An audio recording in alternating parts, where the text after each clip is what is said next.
Will the brand new Home Secretary Shabana Mahmood stop the boats? Let's get the views of James Matthewson, someone very close to the Labour project and political commentator. Hello, James. Long time no see.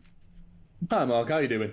I'm very, very well. Do you think that Mahmood will move the dial when it comes to these issues around illegal immigration? I think she certainly will try to. It's one of her priorities. It's the biggest thing she's been tasked with, really, by Keir Starmer. And it seems like that is the government's objective, to continue moving down that path and to try and keep up that mission that they've committed themselves to. Whether I think they should or not is a different question. Well, indeed. And how many of those Labour backbenchers would support a more robust approach, such as another look at the ECHR or the Human Rights Act? Well, those Labour backbenchers have to ask themselves, a really big question at the moment. And it's a very difficult situation for many of them. I would say that they're not, the ones who ended up in the wrong party. They were in the party of working people, in the party connected to the Labour movement and trade union movement. And unfortunately, they've been let down by the leadership, who have decided to take a direction that is not their natural direction. But why don't figures on the left, on those Labour backbenches, and reading between the lines, you as well, James, why don't they want to stop the boats? It's not about wanting or not wanting to stop the boats. It's that's not a priority for me. It's not a priority for my friends. It's not a priority for anybody I know in my working class communities where I come from. There are people who are bothered about it, absolutely. There's people who are, their top concern is immigration. I understand that. It's not for me.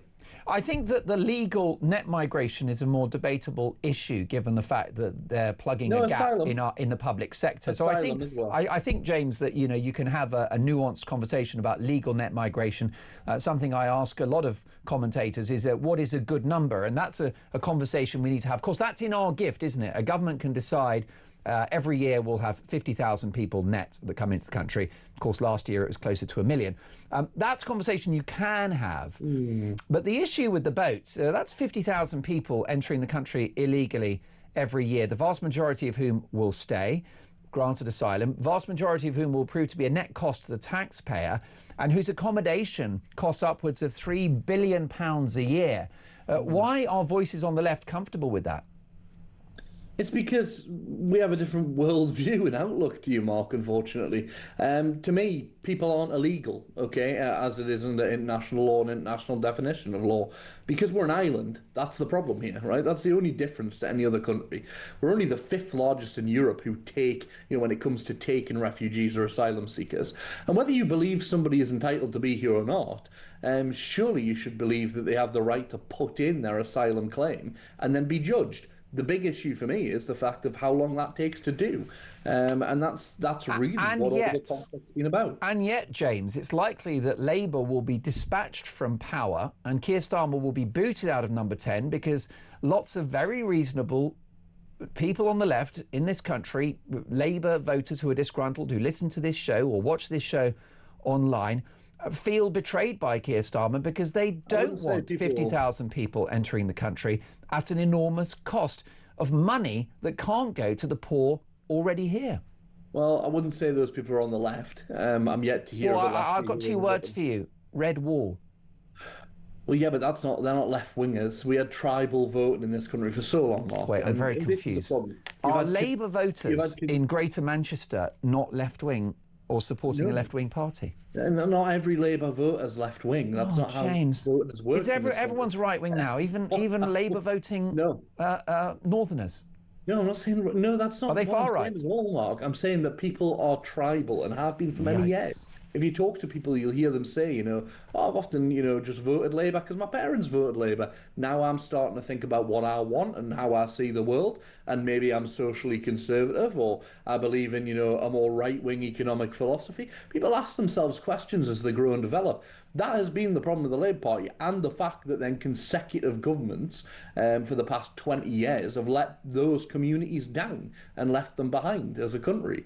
It's exactly the same as what happened in America with the Democrats, failing those communities in the Rust Belt. Right. And then being annoyed when they turn away from them. That's the issue. Well, that's the point, but that's exactly what's happened in the Red Wall. This was a constituency a set of constituencies that Labour could rely on who have turned on them because of the consequences of mass immigration, the downward shift in wages, communities that aren't integrated, and migrant hotels. These people haven't suddenly become right-wing. They've been let down by the party that used to represent them, the party that you still want to be in power, Labour. I've never said anything about wanting them to be in power, did I? Well, I'm assuming you voted Labour at the last election. At the last election, many people voted Labour who wouldn't vote Labour again. I am politically homeless at the moment, Mark. I'm not a Labour member. I'm furious about the direction of the party, and here's why. Because as you've just pointed out, consecutive governments, including Labour governments, have failed and left behind those communities, didn't do enough for them. Communities where I come from and where I grew up. Not taken seriously, not listened to. Brexit was the first kind of warning sign of that. Places like Sunderland, where they were just condemned and criticised for their view, they weren't listened to. And as a result, of course, they're going to turn away from that. But whether that means people, their political views themselves have shifted. I have family members who, voted Labour for many, many years because they were trade unionists. But the further the Labour Party got away from trade unionism, the more critical they became of it. But look, people have to ask themselves what their own values are and what they stand for. And this is why I do not believe it is worth the Labour Party's time to try and convince people who are so bothered about immigration, because immigration hasn't caused these problems. 15 years of austerity has caused these problems. The Home Office doesn't function because it was stripped of money and resources. What would you say? The public service works because of that. That's why. And then when people point to immigration and say, by the way, look over there, that's your problem, people who swallow that narrative, it's very hard to get them back from that. Well, people say 50,000 illegal immigrants per year is not much. It's a drop in the ocean compared to legal net migration, which at one point was close to 1 million. And yes, statistically, that's true. But over 5 years of a parliament, that's 250,000 people, as I said, the majority of whom will receive asylum and who will be a net dependent on the taxpayer for the rest of their lives. What would you say to people who are or have been Labour supporters who are impacted by migrant hotels, whereby the local community are losing a hub, a social hub, which was the hotel, where, of course, there are safety issues around women and young girls in the company of and the presence of these 20 and 30-year-old men sitting around all day, very bored, very different attitudes to women. What would you say to my viewers and listeners who are furious about the impact of illegal immigration on their country and on their communities? Well, I would say to them, I think you're a lost cause, Mark, in the nicest way possible. I like you, we get along. What an insulting thing to say. I don't think I'm going to convince you, Emma, let's be honest. My mind is open, but I need you to tackle the big issues. I will try and convince those viewers. And what I would say is, please listen, please look around you. Look at the community. Look at the fact there's no dentist appointments. Look at the fact that you can't get a GP's appointment. Look at the school places or lack of. And trace that back to exactly the political decisions that were made to make that happen, which was underfunding of public services. Then look at the arrivals of these people into our country, something we've always been able to handle and should be able to handle because it's a function. We've never had these numbers in our history. And then when it comes to safety of women and girls, ask those men standing waving St. George's flags around, the same men who seem to be at every single migrant hotel. Ask them what their conviction rate for domestic violence is. I think you'll be surprised. OK, and listen, before I let you go, James, you strike me as a lost cause as well, because the issue is that the public now are furious about the consequences of illegal immigration. And as long as you remain attached to this idea, this flowery idea of open borders, you're never going to win power again. Never said open borders. Never said them. Well, £50,000 a year, 50,000 people a year to me is an open border. It's not an open border. It's not. It's 250,000 people in one parliament. No, because we're talking about migrant hotels in the same breath. That's not an open border, is it, if they're being placed somewhere? The problem is they're being placed in the wrong place. And they're being placed in the wrong place because it's an emergency response to an issue that requires, like, forethought and planning. And because you can't put them in houses, because there are no houses, let alone for people here, then where do you put them? That's James, and just briefly, James, how does it help the poor of this country? And we are united on something, James. There's a lot more that unites us than divides us. And we both hate poverty. We both hate inequality, right? And I'd like economic growth and then give that money to the deprived in our society. That's actually my vision for the world. So we share a common concern about poverty and deprivation. How does it help poor people if 250,000 poor people enter the country illegally in one parliament? How does that help the poor that are here already? An extra 250,000 who are going to need dentists, need GP, need cheap accommodation, and will be on welfare for the rest of their life, the vast majority. No, the vast majority won't be on welfare for the rest of their life. Yes, they will. The question They're is, not doctors and engineers. They're not rocket scientists. Most of these men will be either in low-skilled, low-paid jobs, which will involve receiving benefits, or they won't work at all. That's a fact. That's the narrative we hear time and time again. What percentage of them are engineers, doctors, and scientists coming across on dinghies?